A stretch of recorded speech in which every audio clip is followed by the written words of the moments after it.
শুনলাম আজকে সারাদিন নাকি খাওয়া দাওয়া করনি। আমি?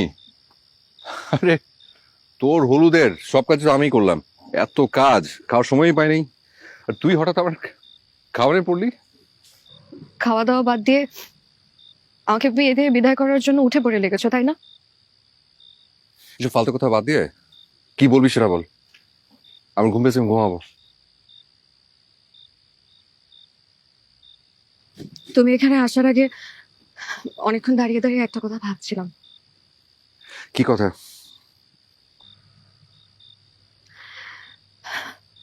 সোহেল ভাই, জানো এই পৃথিবীর সব মেয়েরা দুই ভাগে বিভক্ত।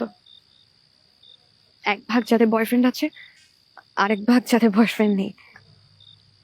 কিন্তু আজব ব্যাপার কি জানো, আমি এই দুই ভাগের কোনো ভাগের মধ্যেই পড়ি না। কারণ আমি মনে মনে যাকে বয়ফ্রেন্ড ভাবি সে আসলে আমার বয়ফ্রেন্ডই না। আজব না? রিনা, কালকে তোর বিয়ে। প্লিজ এসব ফালতু কথা না বলে তুই দয়া করে সেদিকে কনসেন্ট্রেট কর, সেটাই তোর জন্য ভালো। এত সহজ সোহেল ভাই, এত সহজে আমি আমার সারা জীবনের ভালোবাসাকে ভুলে যেয়ে আরেকজনের জন্য আমার মন গড়ে নিব? আমি তো ছোটবেলা থেকে তোমাকেই দেখেছি, তোমাকেই ভেবেছি। সেই জায়গাটা আমি আরেকজনকে কিভাবে দিই বলো? একটা জিনিস জানো সোহেল ভাই, একটা সময় পর প্রত্যেকটা মেয়েই মনে মনে তার স্বপ্নের রাজপুত্রকে কল্পনা করে।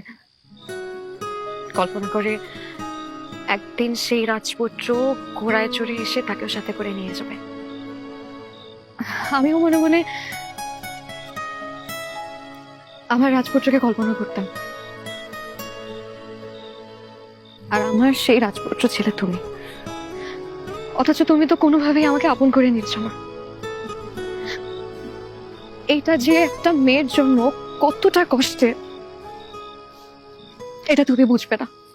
না, আমি বুঝি না, আমার বোঝার দরকারও নেই। কিন্তু আমি যেটা তোকে বোঝাতে চাই সেটা। তুমি সবাইকে ভয় পাচ্ছ, তাই তো? তুমি শুধু একবার আমাকে বলো, আমি তোমার জন্য পুরো পৃথিবীর সাথে যুদ্ধ করব। তোমার কিচ্ছু করতে হবে না, যা করার আমি করব। তুই না খুব ভালো করে জানিস সেটা সম্ভব না, কোনোদিনও না। সত্যি করে বলো তো সোহেল ভাই, কালকে যখন আরেকজন এসে আমাকে চিরদিনের জন্য নিয়ে যাবে, তোমার কি একটু খারাপ লাগবে না?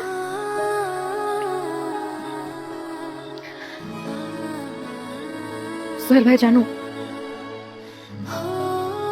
আজকে তোমার রিনা শেষ দিন। কালকে থেকে তুমি যে রিনাকে দেখবে সে মৃত রিনা। রিনা, রিনা, পাগলামি করিস না প্লিজ। গাধা, এসব এসব একটা মোহ। তুই বিয়ে করবি, দেখবি সব ভুলে যাবি। আমি, আমার চারপাশ, সবকিছু। তুমি যাও, তুমি যাও, যে ঘুমিয়ে পড়ো। আর তুই? আমি এখন কিছুক্ষণ কান্না করবো, প্লিজ তুমি যাও। পাগলামি করতে বারণ করেছিস না?